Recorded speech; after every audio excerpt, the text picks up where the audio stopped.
देखकर तुम चौंक क्यों गए? क्या तुम्हें कुछ याद आ गया क्या? क्यों मनदीप, याद आया क्या? याद आया? बोलो। ओ, ये हार तो मैंने वर्षों पहले शंकर लाल के गले में देखा था। हाँ हाँ, और मैं उसी शंकर लाल का पुत्र मंगल हूं। मनदीप, जिन्हें तुमने अपनी चालाकी और मक्कारी से बर्बाद कर दिया था, मैंने भी तुम्हारे साथ ठीक वैसी ही चालाकी की जैसे बरसों पहले तुमने मेरे पिता के साथ की थी। तुम भी मेरे पिता के पास एक यात्री बनकर आए थे, याद करो। मैं भी तुम्हारे पास एक यात्री बनकर आया हूं। कुछ याद आया क्या मनदीप? बोलो। मनदीप की बात सुनकर सभी लोग चौंक जाते हैं। मुझे पूरी बात बताओ मंगल। मनदीप का चौंकना बता रहा है कि इसने भूतकाल में अवश्य ही कोई भारी गलती की थी। मनदीप का तुम्हारे पिता का नाम बताना इस बात का प्रमाण है कि मनदीप तुम्हारे पिता को अच्छी तरह से जानता था। हाँ, मेरी कहानी शुरू होती है सालों पहले, जब मेरा पिता शंकर लाल इस गांव के सबसे ईमानदार और मेहनती जौहरी हुआ करते थे। शंकर लाल अपनी छोटी सी दुकान पर बैठा था। उनके बेटे मंगल और पत्नी उनके पास बैठे थे। दुकान पर भीड़ थी। अरे शंकर लाल, तुम्हारी ईमानदारी पर भरोसा है। कोई और जौहरी हमें तुम्हारे जैसा भरोसा नहीं देता। अरे भरोसा ही तो व्यापार की नींव है। मैं किसी को धोखा देकर कभी अमीर नहीं बन सकता।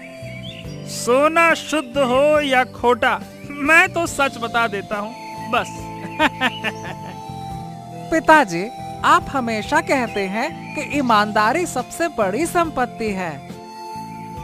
हाँ बेटा, और यही संपत्ति तुम्हें एक दिन बहुत आगे लेकर जाएगी, समझे बेटा? लेकिन शंकर लाल को नहीं पता था कि उनकी ये ईमानदारी ही उनके पतन का कारण बनेगी। एक दिन मनदीप, जो उस समय युवा और चालाक था, शंकर लाल की दुकान पर आता है।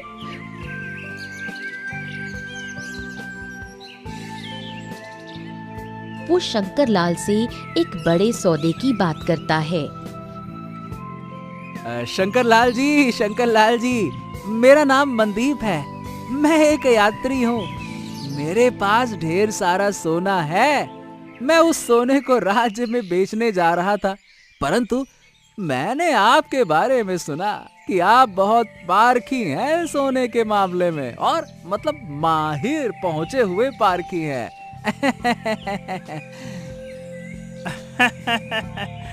हाँ, कहिए मनदीप जी, बताइए, मैं आपकी भला क्या मदद कर सकता हूँ? मैं एक व्यापारी हूँ। मुझे ये भी पता लगा है कि आप सोने की सही कीमत दे सकते हैं, तो बस मैं आपके पास भागता हुआ चला आया। मैं चाहता हूँ कि आप इसे जरा परखें। देखिए, मैं दिखाता हूँ, रुकिए। मनदीप अपने झोले से एक सोने का हार और कुछ गहने निकालकर शंकर लाल के सामने रखता है। शंकर लाल उस सोने के हार और गहनों की शुद्धता को परखता है। ये हार और ये गहना, हाँ, शुद्ध सोने के हैं। मेरे पास जो थैला है वो थैला सोने से भरा हुआ है। अब अगर आप चाहें तो बाकी का सोना भी आप जांच और परख सकते हैं। देखो भैया, तुम शक्ल से ही व्यापारी लगते हो और मासूम भी। मैंने तुम्हारे सोने और हार के और गहनों की जांच कर ली। निश्चिंत रहो, जो पूरी तरह से शुद्ध है, और मुझे तुम पर पूरा विश्वास है कि तुम्हारे झोले के अंदर रखा हुआ सोना भी शुद्ध ही होगा, है ना? मनदीप तुरंत अपने झोले से और सोना निकालकर शंकर लाल को दिखाता है, जो कि सुनहरी किरणों से चमक रहा होता है। शंकर लाल उस सोने की चमक को देखकर पूरी तरह से विश्वास में आ जाते हैं। ये भी शुद्ध सोना ही होगा, है ना? तो बताओ, इन सारे सोने की क्या कीमत चाहते हो? 25,000 सोने के सिक्के। हाँ ठीक है, मैं तुम्हें 25,000 सोने के सिक्के देने के लिए तैयार हूँ, क्योंकि भाई तुम्हारा सारा सोना शुद्ध है, तो इतना तो मिलना ही चाहिए, है ना भाई? रुको, मैं देता हूँ। शंकर लाल मनदीप को 50,000 सोने के सिक्के देते हैं और मनदीप खुश होकर वहां से चला जाता है। कुछ हफ्तों बाद शंकर लाल को पता चलता है कि वो सोना पूरी तरह नकली था। उसने अपनी सारी संपत्ति उस सोने के बदले खो दी थी। अब उसके पास कुछ नहीं बचा था।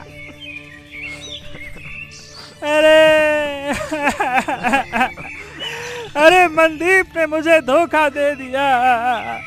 अरे मेरी सारी मेहनत, मेरी सारी ईमानदारी खत्म हो गई। अरे मैं क्या करूं? अरे पिताजी, अब हम क्या करेंगे? हमारी सारी दुकान भी चली गई।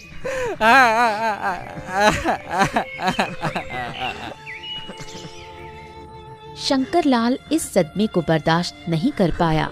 कुछ ही दिनों में वो बीमार पड़कर चल बसा। उसकी पत्नी भी इस दर्द को सहन नहीं कर पाई और वो भी दुनिया छोड़कर चली गई। मैंने अपने माता पिता को तुम्हारी वजह से खोया मनदीप। उनके मौत का जिम्मेदार सिर्फ और सिर्फ तुम हो। उनकी मेहनत, उनकी ईमानदारी को तुमने रौंद दिया। इसलिए मैंने कसम खाई कि मैं तुम्हें उसी तरह से दर्द का एहसास कराऊंगा। मंगल, अब मैं क्या बोलूं? मैं अपनी गलती मानता हूं। मुझसे गलती हुई, मुझे माफ कर दो, क्षमा कर दो। मैंने तुम्हारे माता पिता के साथ अन्याय किया। मैं सिर्फ क्षमा मांग सकता हूं और कुछ नहीं बोल सकता। हाँ, ये मामला बड़ा गंभीर है मनदीप। तुमने जो किया वो बहुत ही बुरा किया। तुम्हारी गलती को माफ नहीं किया जा सकता। जमींदार, मनदीप ने जो किया उसे गलती नहीं बल्कि उसे गुनाह कहते हैं। जानबूझकर किया उसने। हाँ, बिल्कुल सही। और इस तरह से मंगल ने तुम्हारे साथ ये करके कुछ गलत नहीं किया। देखो, तुम इसी लायक थे, समझे? मुखिया जी, मनदीप ने मेरे साथ जो किया ना, उसकी वजह से मेरे माता पिता मुझे हमेशा हमेशा के लिए छोड़कर चले गए। वो दोनों गांव वालों के ताने बर्दाश्त नहीं कर सके। मेरा हवेली जैसा घर छिन गया। मैंने उसी समय फैसला कर लिया था कि जो मनदीप ने मेरे पिता के साथ किया, मैं भी उसके साथ वैसा ही करके उसे सबक सिखाऊंगा। सच तो ये है कि मैंने मनदीप से अपने पिता का ही धन उसके ही तरीके से वापस लिया है और कुछ नहीं किया है। शांत हो जाओ मंगल, शांत हो जाओ। तुम सही कहते हो, सही बात है। इतना बोलकर जमींदार मनदीप की ओर देखकर बोला, तो जो जैसा करता है वो वैसा ही भरता है। मंगल ने तुमसे जो सोने के सिक्के लिए थे, वो सोने के सिक्के मंगल के ही हैं। वो तुम्हें वापस नहीं दिए जाएंगे। ये उचित फैसला है। मंगल मुस्कुराता हुआ वहां से चला गया। मनदीप को उसके किए की सजा मिल चुकी थी।